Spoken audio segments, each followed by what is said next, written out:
बहुत बहुत स्वागत है आप सभी का अपने इस online YouTube channel advance learning institute में। आज हम लोग बात करने वाले हैं, बहुत इंपॉर्टेंट एक पोयम है, the word is too much with अस। ठीक है, इसके जो पोएट हैं वो विलियम वर्ड्सवर्थ हैं, जिनकी सेपरेट वीडियो ऑलरेडी यूट्यूब में अपलोड है, आप जाके देख सकते हैं, या फिर इसके डिस्क्रिप्शन पे मैं उसका लिंक दे दूंगा तो आप वहाँ पे देख भी सकते हैं। ठीक है, तो the word is too much with अस, ये आपका क्या है, टाइटल है। ये जो पब्लिश्ड हुआ था 1807 में हुआ था। ध्यान रखिएगा, अगर पूछ लेता है कि ये कंपोज कब हुआ था, तो 1802 में कंपोज हुआ था एंड पब्लिश हुआ था 1807 में। ठीक है, अब इसकी जो फर्स्ट टू लाइनें हैं उस पर हम जिक्र करते हैं। फर्स्ट टू लाइन क्या है, the word is too much with us late and soon. देरी के चक्कर में और जल्दी के चक्कर में हम जो ये वर्ड है, जो इतनी सारी चीज़ें इसमें हैं, इसको हम क्या करते जा रहे हैं, भूलते जा रहे हैं। इस दुनिया को हम इंसानों ने बिगाड़ रखा है, उसे तंग कर रखा है। और देरी और जल्दी के चक्कर में, ये जो लेट और सून लिखा है ना, मतलब इसका लेट मतलब हुआ देरी से, सून मतलब हुआ जल्दी। देरी और जल्दी के चक्कर में हमने पूरे अपने दुनिया को क्या कर रखा है, बर्बाद करके रखा है। ऐसा कवि कहते हैं, क्योंकि कवि जो है वो कौन है, विलियम वर्ड्सवर्थ हैं, और वो प्रकृति प्रेमी हैं। ठीक है, बिल्कुल ध्यान रखिए, जैसे अपन लोग कमाने खाने के चक्कर में सब कभी ध्यान देते हैं उसके बारे में, पृथ्वी के बारे में, नेचर के बारे में नहीं देते। लिखा है गेटिंग एंड स्पेंडिंग। गेटिंग मतलब होता है प्राप्त करना, स्पेंडिंग मतलब होता है खर्च करना। कुछ पाने के चक्कर में, कुछ खोने के चक्कर में बी ले वेस्ट आवर पावर, और हम उसी चक्कर में पूरा पूरा अपना पावर क्या कर देते हैं, वेस्ट कर देते हैं। जैसे सुबह उठे, नहाए धोए, अपने काम पे चले गए, आए, खाना पीना खाए, फिर सो गए। ठीक है, तो कभी हम नेचर के बारे में ध्यान नहीं रखते। तो वही बोलता है कि गेटिंग मतलब पाने और खर्च करने के चक्कर में आपने पृथ्वी के या नेचर की चीज़ों को क्या कर रखा है, अपने टाइम को क्या कर रखा है, वेस्ट करके रखा है, अपने पावर को वेस्ट करके रखा है। नेक्स्ट दो लाइन क्या है, लिखा है little we see in nature that is our. ठीक है, little we see in nature that is our, इसका मतलब हुआ हमें ऐसा इस प्रकृति में कुछ भी नहीं दिखाई देता कि जो हमें यह प्रकृति दे सकती है।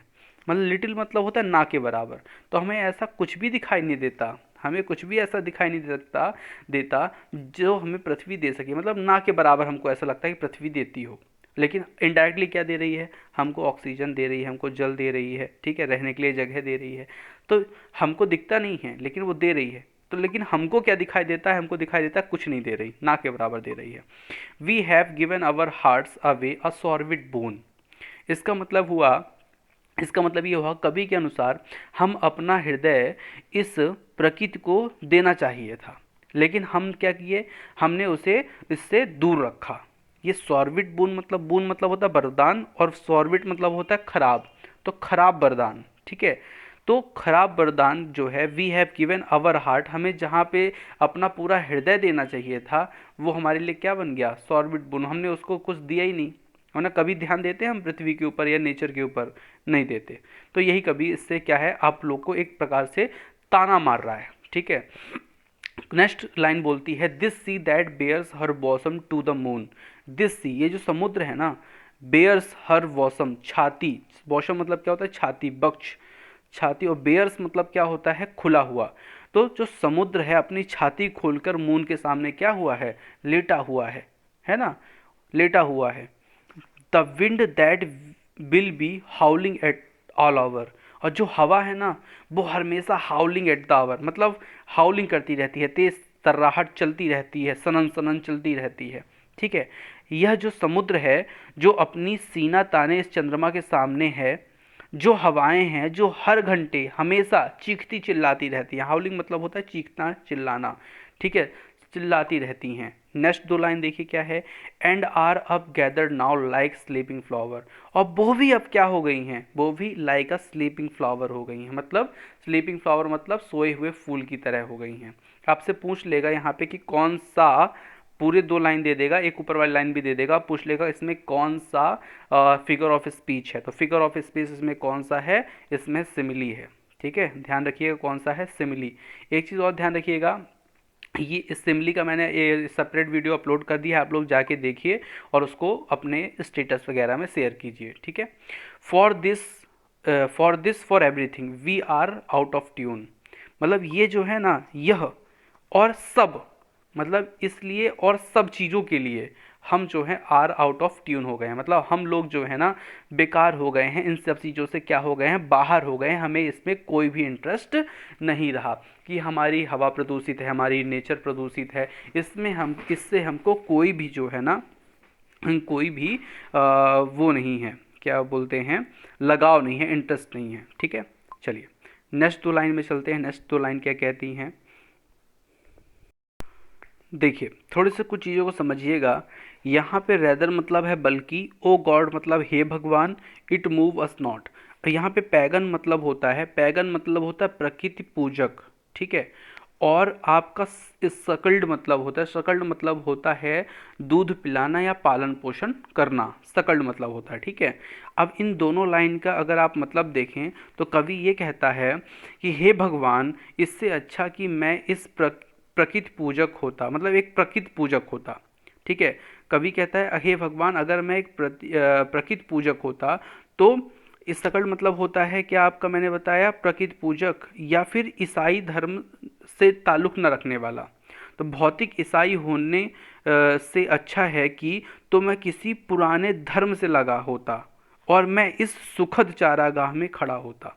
सुखद चारागाह कौन सा, जो आगे वाली लाइन में मिलेगा, ये है आपका चारागाह प्लीजेंटली, ठीक है। So might I standing on this pleasantly, तो मैं इस चारागाह में क्या होता, खड़ा होता, ठीक है। ताकि हर ताकि कर सकूं, क्या कर सकूं, मैं इस खुशनुमा जगह में खड़े हो सकूं। खुशनुमा जो है कौन सा, प्लीजेंटली, प्लीजेंटली मतलब चारागाह में क्या हो सकता, खड़ा हो सकता। ये कभी कहना चाहता है। Have glimpses that would make me less forlorn. Forlorn मतलब क्या होता है, फॉरलॉन मतलब होता है अकेला, ठीक है। तो इसका मतलब कभी ये बोलता है जो झलक मेरी तन्हाई को दूर कर सके, ऐसी झलक में प्रकृति को देखना चाहूँगा, ठीक है। मतलब फॉरलॉन मतलब अकेला है ना, लेस फॉरलॉन मतलब अकेले जो तन्हाई को क्या कर सके, दूर कर सके, ऐसी चीज़ को मैं क्या करना चाहता हूँ, देखना चाहूँगा। जैसे मान लीजिए आप अकेले हैं, बढ़िया समुद्र प्रकृति लहरा रही हो, तो आप देखें तो उसको मन में प्रफुल्लन होता है कि नहीं, खुशी होती है कि नहीं। तो वही ये कवि भी बोल रहा है, कवि भी यही कहना चाहता है। चलिए नेक्स्ट दो लाइन पे चलते हैं। नेक्स्ट दो लाइन क्या कहती है, अब लास्ट दो लाइन में कवि ये कहते हैं कि फिर क्या होता कि यह मेरे दुख को थोड़ा कम करता, ठीक है।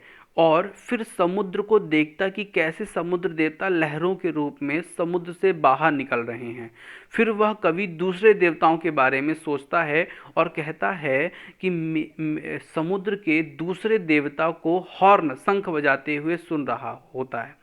इसलिए कवि यहाँ बहुत दुखी है और यह कह रहा है कि हमें प्रकृति के पास आना चाहिए, क्योंकि हम लोग जो प्रकृति से बहुत दूर हो गए हैं, प्रकृति के पास रहेंगे तो हम खुश रहेंगे, हम निराश नहीं होंगे, निरोग रहेंगे, ठीक है। तो ये चीज़ कवि बोल रहा है। देखिए have sight of Proteus rising from the sea, मतलब ये जो सी है ना, समुद्र, समुद्र को प्रोटेसियस राइजिंग मतलब जो उसकी लहरें उठती हैं ना गोल गोल, उन लहरों को ऐसे जो शंखवाकार, शंख के आकार की जो वो होती हैं, क्या बोलते हैं, लहरें, उनको देखना चाहता है और उनको अपने कानों से सुनना चाहता है। ट्राइटन मतलब होता है, देखिए ट्राइटन मतलब जो होता है एक प्रकार का देवता होता है, मतलब प्रोटेसियस का पुत्र हो सकता है। मतलब इसका जो मतलब कहने का है,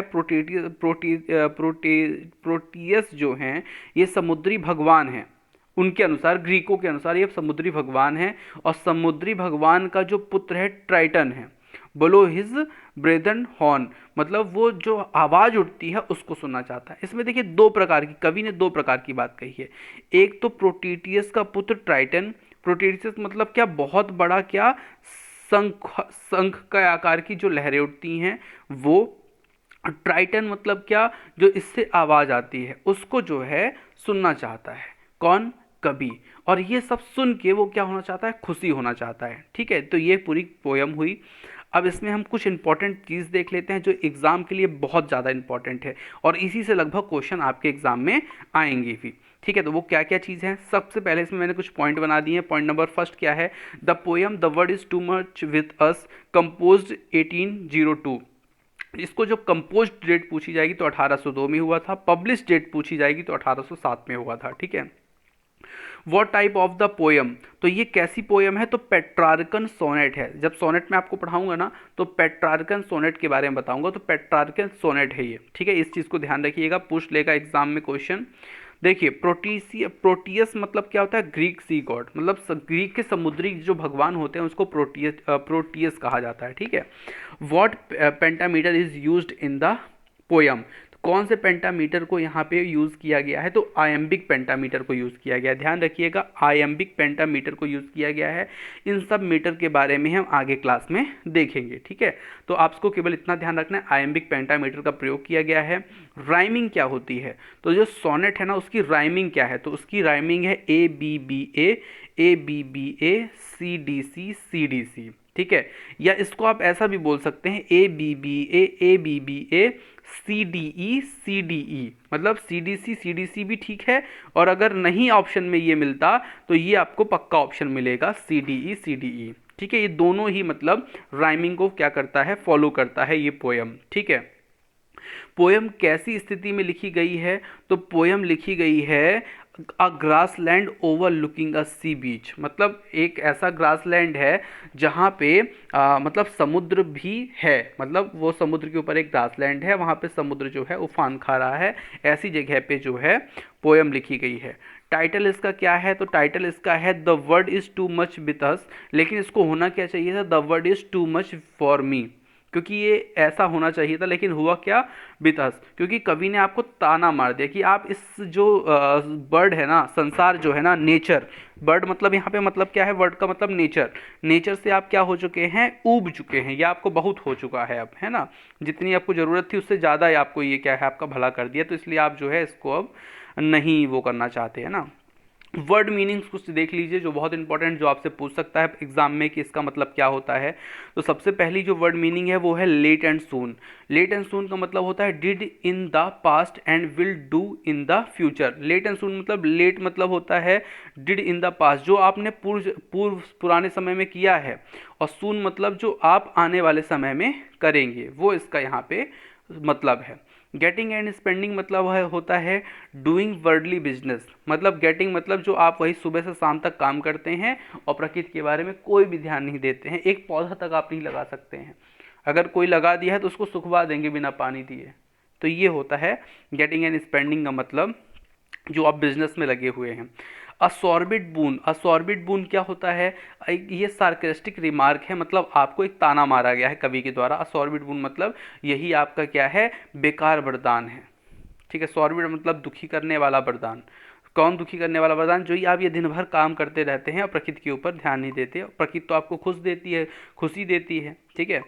bears her bosom, bears bosom मतलब होता है छाती, और बेयर मतलब होता है खुला हुआ, तो खुली हुई छाती, फेजेस और सोज, मतलब देखिए समुद्र जो है ना वो क्या करता है, खुल के चंद्रमा के सामने रहता है और खुल के अपना सीना दिखाता है कि आओ, है ना, मतलब डरता नहीं है, तो यही चीज़ वहाँ पे बताई जा रही है। विंड्स हॉल, विंड्स क्या लिखा है, howl all the time but now are silent like sleeping flower. इसका मतलब क्या है कि जो विंड है ना वो हमेशा कैसे रहती है, चीखती चिल्लाती रहती है, लेकिन वो भी अब क्या हो गई है, फूलों की तरह शांत हो गई है, वो भी अब ज़्यादा इंटरेस्ट नहीं दिखाती। We are out of tune, we are out of tune मतलब होता है बी हैव नॉट इंटरेस्ट, ये एक बहुत अच्छा क्या है, फ्रेज है, तो आपको ध्यान रखना है, इडियम फ्रेजेस आप याद करते हैं ना तो वो यहाँ पे आपका काम आ जाएगा। We are out of tune मतलब होता है we have no interest. It moves us not, इसका मतलब क्या है, इट डजेंट इफेक्ट अस, ठीक है। इट मूव अस नॉट मतलब हमको अब इससे कोई जो है प्रभाव नहीं पड़ता। पैगन मतलब क्या होता है, विदाउट रिलीजन, मतलब बिना किसी धर्म का, या फिर नॉन क्रिश्चियन, जो क्रिश्चियन ना हो, ऐसा आपका क्या होता है, विदाउट रिलीजन और नॉन क्रिश्चियन होता है, ठीक है। सकल्ड, सकल्ड क्या मतलब क्या होता है, सकल्ड मतलब होता है ब्रेस्ट फेड और रेज्ड। सकल्ड मतलब होता है पालन पोषण करना, सकल्ड मतलब क्या होता है, पालन पोषण करना, ठीक है, पालन पोषण करना। नेक्स्ट क्वेश्चन है, किसी का फोन आ रहा है, चलिए नेक्स्ट क्वेश्चन देखिए। क्रीड आउट वन मतलब क्या होता है, a very very old religion, मतलब बहुत पुराना धर्म। क्रीड आउट वन मतलब क्या होता है, a very very old religion, बहुत पुराना जो होता है नियम को कहते हैं, ठीक है। नेक्स्ट है ली ग्रासलैंड। ली मतलब होता है, ली ग्रासलैंड, ली मतलब होता है ग्रासलैंड, ठीक है, इस चीज़ को ध्यान रखिएगा। और फिर है फॉरलॉन, मतलब होता है अलोंग एंड सेड। फॉरलॉन मतलब क्या होता है, अलोंग एंड सेड। ये पूरा आपका वीडियो समाप्त हुआ। अगर आप मेरे व्हाट्सएप ग्रुप से जुड़ना चाहते हैं जिसमें ये सब वीडियो पीडीएफ आएंगी, तो वो है ये, ठीक है। इसमें आप अपना नाम लिखिए, अपना प्लेस लिखिए, ठीक है, और किस चीज़ की आप तैयारी कर रहे हैं, जैसे आप पीजीटी की तैयारी कर रहे हैं कि टीजीटी की तैयारी कर रहे हैं, किसकी तैयारी कर रहे हैं, तो आपको वहाँ पे लिखना है, ठीक है। ये लिखा है आपका इंग्लिश, ठीक है। तो आज की वीडियो में इतना ही, मिलते हैं नेक्स्ट वीडियो में। सभी लोग इस वीडियो को शेयर कीजिए जिससे ज़्यादा से ज़्यादा लोग देख पाएँ, तो मेरा भी मनोबल बढ़ेगा, मैं और ज़्यादा वीडियो बनाऊँगा, अच्छे अच्छे वीडियो बनाऊँगा। मेरे पास अच्छी अच्छी नोट्स हैं सब, मैं आपको बना के वीडियो दूंगा, ठीक है। चलिए मिलते हैं नेक्स्ट वीडियो में।